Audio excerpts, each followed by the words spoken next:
Hello, everyone. Welcome to Everything Arsenal and welcome to the match build-up and opposition preview for Arsenal's game against Leicester City. Another big game for us. Usually don't enjoy going to Leicester. I'll be honest with you guys. There's 4 games I usually hate every single season. That's away to Manchester City, away to Liverpool, away to Chelsea, and away to Leicester. I never enjoyed these games. Obviously, last season we had a good spell in these games. We obviously won at Leicester, won at Chelsea, and teams like that. But it's always a tough game. It's always a tough game since they were promoted back to the Premier League around, was it 2014 or something? I think we've only won there twice. Once was under Sanchez, and the second time was obviously last season. So how are Leicester fans feeling about their season so far? What do they reckon Arsenal's season so far has been like?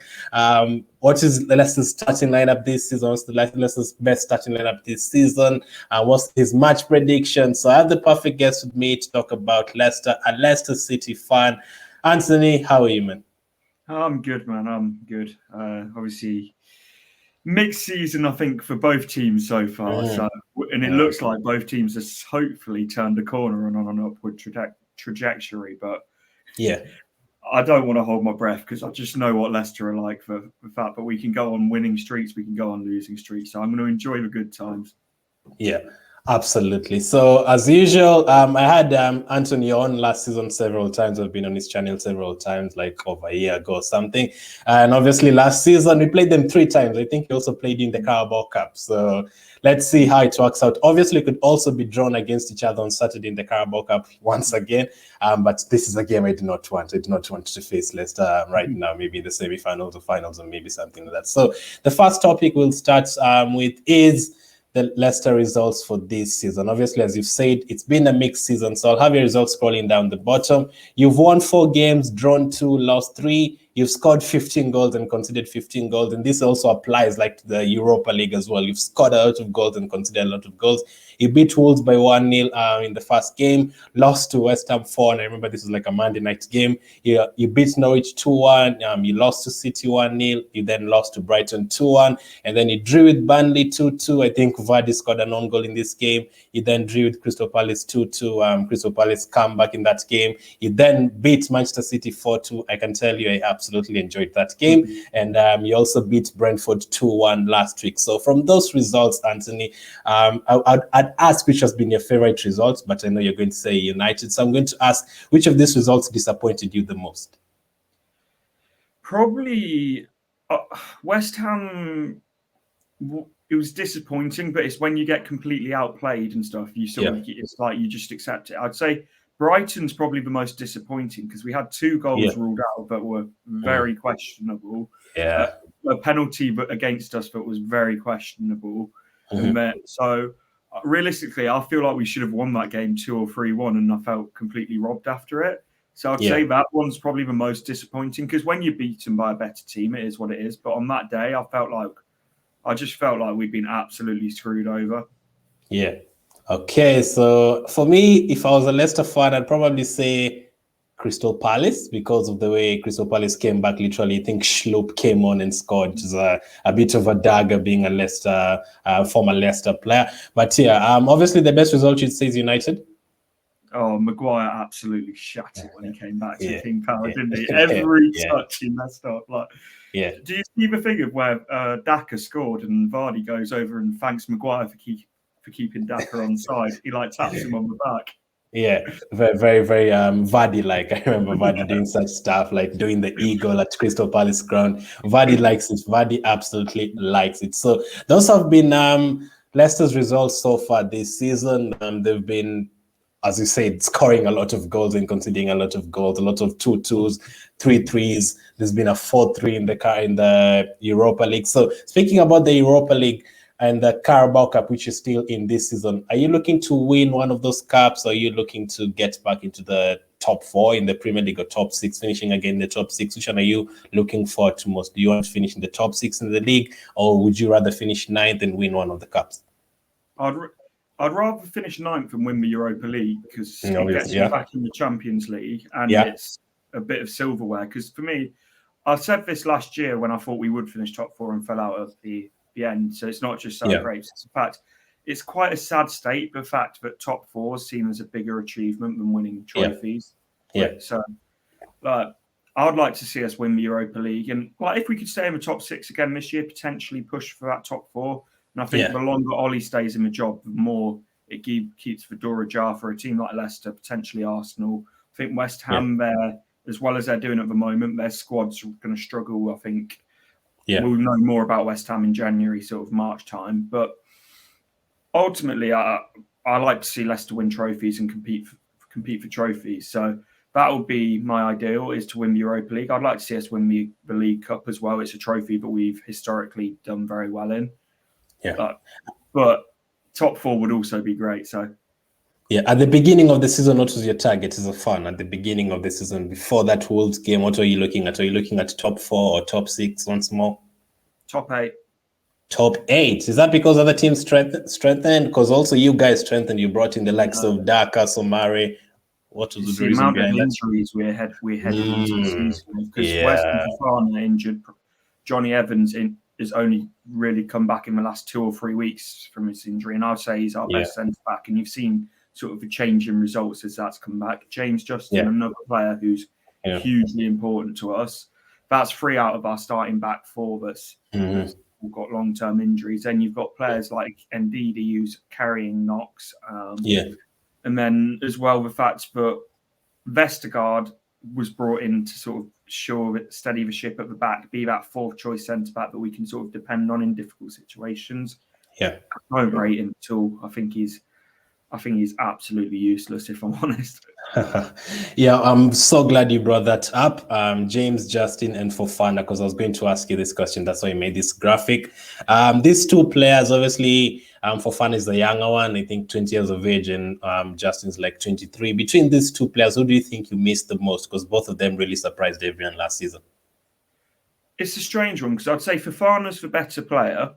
But James Justin is one of those players that he can play left back, centre back, right back, and he can play all of them to a very decent level. So in terms of the actual squad, probably James Justin, but Wesley Fofana is the better player, and I don't think there's much debate about that. But I do rate James Justin seriously highly as well.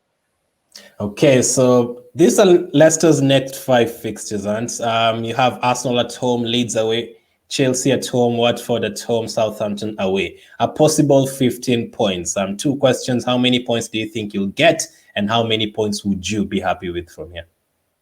I think we'll get 11 points. I'll be happy with 10.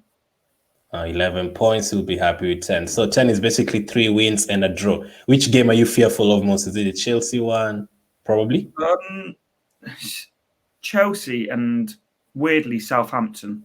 Since we beat Southampton 9-0, we've struggled against them. I know we beat them in the FA Cup semi-final and we just scraped past them at home, but it's just, that thing of you've absolutely battered the team. And I bet they probably hold that against us now. So every time they play against Leicester, it's like we are not having them beat us properly again. So they're almost up for that even more. Chelsea. It's a hard game. It's a difficult game. I don't really fear them. I think we can get at them. But if we get anything from that game, that's always a bonus. But it's games like Southampton, I think that's more of a point that we should be picking up with the utmost respect to Southampton. But we struggle to pick up, if you know what I mean.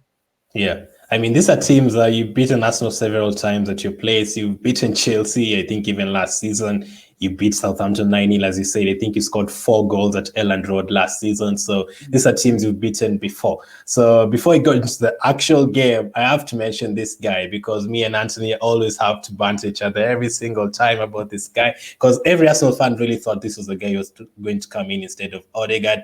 Obviously, started the season very slow. Do you think it affected him, or is it the injuries?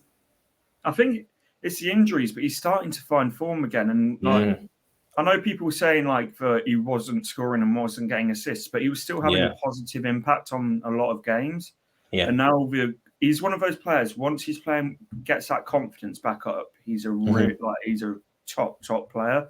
And he scored a goal last week. He got an assist the week before. He's linking up so well with Daka, which is really enjoyable to see. Because I don't know if you saw that Daka scored 4 goals in Spartak Moscow.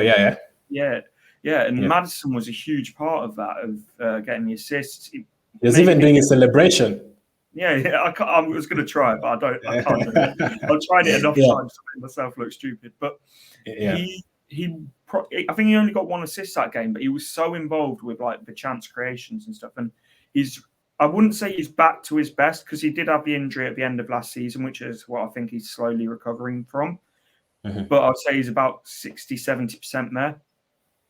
Okay, so big game this weekend, as you said. I think we are 9th and 10th. You're 9th and you're 10th, same points, and you're better than us in terms of goal difference by 3 goals. So I think if we win, like any kind of win, we're ahead of you. So if you win, you open the gap by 3 points. So very, very massive game. Any win here could take you like to the top 6 at least for a couple of hours, or maybe even to the top 5 for a couple of hours, because we're on the same points with the likes of United and those kind of teams. So before we get into the game, obviously this week is the anniversary, the 3-year anniversary of the owner of Leicester City. That's VICHAI's 3-year anniversary. Obviously such a good owner. I think possibly absolutely changed you guys, like the tradition of you guys like now competing for titles, winning Premier Leagues, expecting to finish in the top 6. I'd say he was a big part of that, and obviously his son is also doing a good job right now. So going into the game, 3-year anniversary, do you think that will motivate you, or that will kind of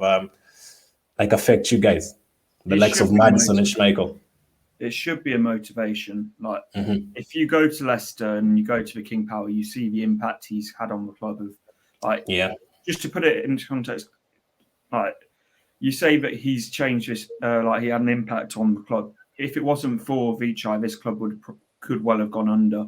Mandaric, our previous owner, I'm not going to go into it too much, was running the club to the absolute death. Vichai came in, and you see these like foreign owners come in and say, "Oh, I want to take this club to competing in Europe," and I was just thinking, "Here we go again," kind of thing. But he's every promise he has made, he fulfilled, of making us compete in Europe, investing in the squad, investing in the local community as well. In Leicester, he donated so much money to the to the hospitals, to the charities, to the infirmaries, all of that kind of stuff. So as much of his commitment and like how much generosity and in like passion he's had for Leicester City, also his generosity to the local area and community is just unbelievable. It's the best owner any football club could wish for, and now his son is doing him absolutely proud. He's been absolutely brilliant since he's taken over as chairman. And you guys, speaking about owners, we all know what kind of owner the likes of Arsenal have. A don't care owner. I remember when you guys won the FA Cup, his son coming on the pitch. Those are the kind of owners we want, someone who is involved. And I'll never forget that day, that 3 years ago, because I think you're playing West Ham. And it was like the last game on a Saturday. I think it was the last game on a Saturday. I also remember something I never forget about that game. I think Amate got a serious injury in that game as well. And then afterwards, like, it was such a sad thing to hear after the game, because everyone loved him. He's like one of those owners everyone loves. So what's one last question on him? What's the best memory of him? What is the one thing you usually remember about him? Well, I've got a little bit of a personal one, which was meeting him in the fan store at the King Power, and he just had time for every single fan to take pictures and talk to every single fan. Very similar to Top, his son, who's got time for everyone. He puts on free beers, like free cakes and stuff for all the fans and stuff. So that, and then more sort of as the general one is, I don't think you're ever going to beat it. Him lifting the Premier League, walking around the pitch with the Premier League, the parade, everything that went with that. So I'd say both of those two.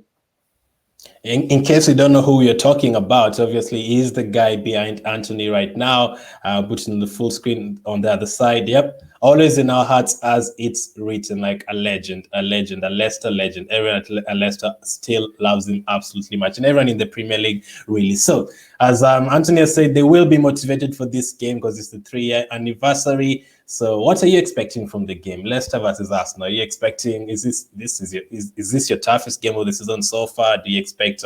Would you have rather faced Arsenal like 5-6 weeks ago? Do you think it's the best time to face us?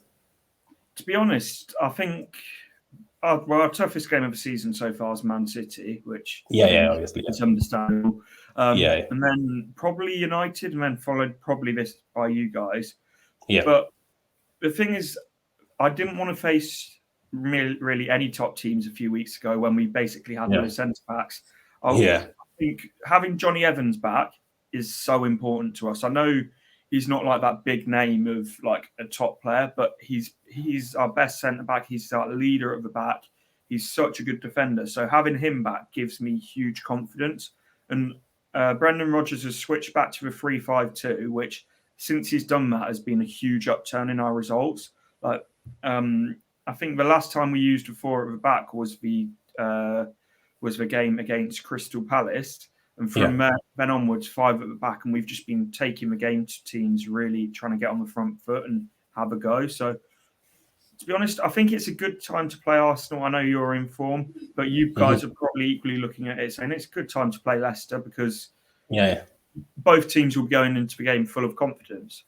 I actually don't think it's a good time to play. You obviously would have preferred playing you 4 weeks ago, and obviously you had the injuries and Vestergaard wasn't looking good. Maddison was not on form.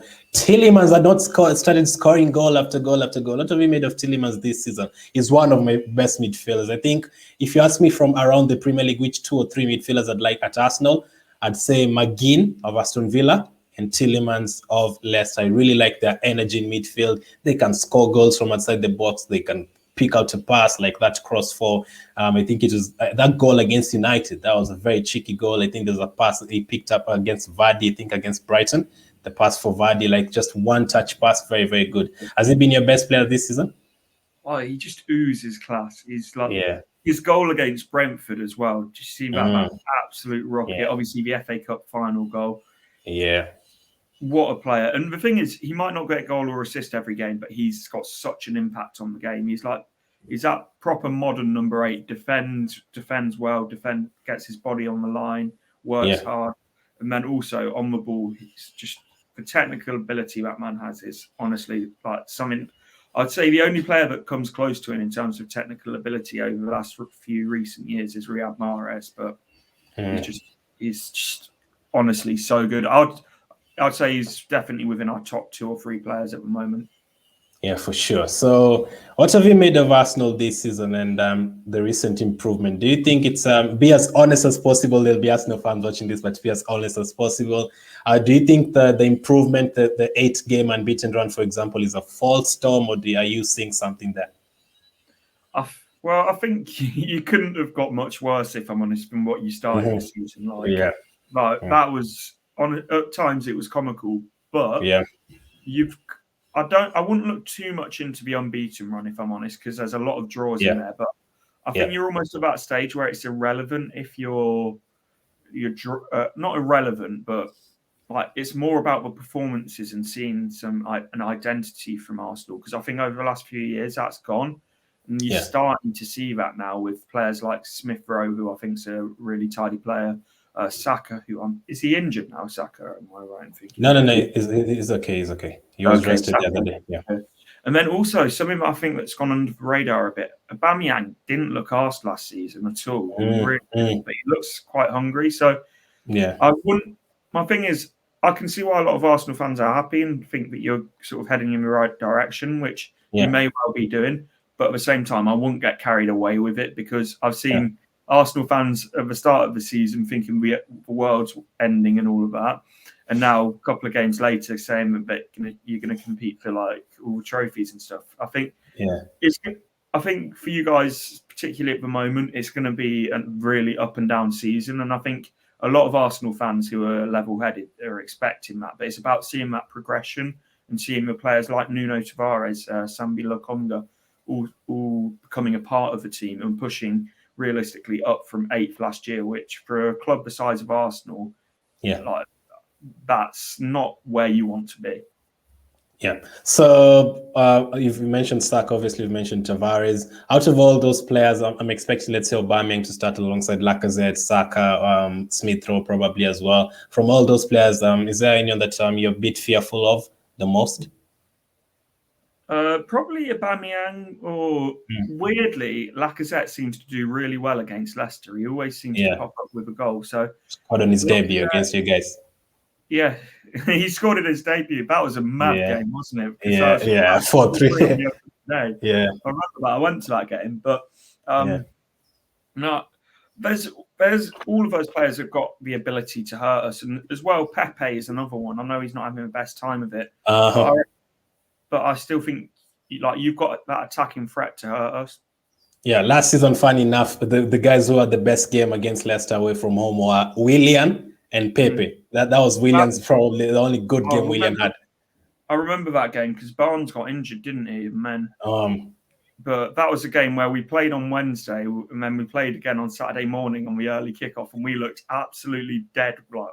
And then Pepe gave Thomas a hard time on that day. I remember very well. Thomas played at left back and Pepe gave him a hard time. But he came off at half time, didn't he? He was struggling, but I don't think Pepe will be starting. If he starts, I'll be very shocked. It's not been the best of season so far. So the last two topics, what would be your starting lineup for the game if you were Brendan Rodgers? So if I was Brendan Rodgers, I'd stick with the 3-5-2. It's what we've been doing relatively well with over the last few weeks. So in goal and captain, Kasper Schmeichel, right wing back, Ricky P, left wing back, Castagne. And then as you get into the three centre backs, it'd be Johnny Evans. He has to play. People who aren't Leicester fans don't realise how important and how good a defender he actually is. I'd say he's like Wes Fofana, Siunchu get all the praise, but Johnny Evans he's the glue that makes it all stick at the back. So I have Johnny Evans, Daniel Amati, and then Siunchu. The midfield, we don't have Ndidi, so it'll be Samare and Tielemans. And then as we get into that number 10, James Maddison with Vardy and Iheanacho as the front two. Has Iheanacho totally replaced Barnes as a first teamer? No, I think it's more of a fact that we're playing without wingers now, which has meant it's quite hard for Barnes to get a look in. So I wouldn't say Iheanacho's replaced him. I just think it's a byproduct of the change of the system. Yeah, I do have Schmeichel in my FPL team since day one. So if he keeps a clean sheet, I guess I'll take the 6 points, but obviously I'll need Arsenal to score. So speaking of the lineup, we will be doing a combined 11 on Ant's channel. The moment the video is out, the link will be the first link in the description. So make sure to go and check that out. That should be out today as well. So last topic is the match prediction. What is your match prediction for this one? There's been a couple of 3-1 wins for you guys over the years against us. You beat us 1-0 at the Emirates. We beat you, I think, 3-1 last season as well at King Power. There was a 2-1 in the Carabao Cup. So both teams usually score. So what's your prediction? It's quite strange last year. It was almost in reverse because we really struggled at the Emirates and we went up to the Emirates and won. And you've really struggled at Leicester and you went to Leicester and won last year. I'm going to go for a 3-1 Leicester. Because I just don't see us keeping a clean sheet. But I think because of the emotions of the day and how much the crowd will be up for it, I'm really hoping we make it a cauldron atmosphere and just make it very difficult for you guys. But at the same time, it wouldn't surprise me if you do beat us. But it's more because of the day, not because it's Arsenal, but because of everything surrounding that day. So that guy I just had on screen, he's been tormenting us for years. I remember him tormenting Socrates, Mustafi, Koscielny, so many different defenders. I think he's got like 10 or 11 goals against us already. So I can see him getting a goal. As I say, this season you've had 4 threes against Spartak Moscow. You've had 2-2 draws. You've had 4-2 against United. It seems every time you concede a goal, you score right after, like against Brighton yesterday. So I'm going to go for, I would say 3-2 because there's been goals in your games, but I don't usually see Arsenal scoring that many goals every single time. I think we usually prefer defending than attacking. So I'm going to go for Arsenal 2, Leicester 1, or Leicester 1, Arsenal 2. I'm going to go for both teams to score as usual. So it's going to be like a 1-1 for majority of the game, and then maybe get like a 70th, 75th minute win or something. So 2-1 to Arsenal. So make sure to go and check out the other video on Ant's channel. Obviously, shout out to VICHAI, his anniversary. The Leicester as well, they've been doing great recently. So this is a game we definitely need to watch out for. So thank you for coming on. No, absolute pleasure, mate. Always fun having a chat with you before the game. Sometimes after I'll go hiding, but I mean, as I said, we've only beaten you guys twice at the King Pass, so it could be me hiding this time around. So thank you for watching, guys. Make sure to smash the like button. Let me know any questions you have about Leicester. And yeah, keep staying safe, and I'll catch up with you guys on the next one.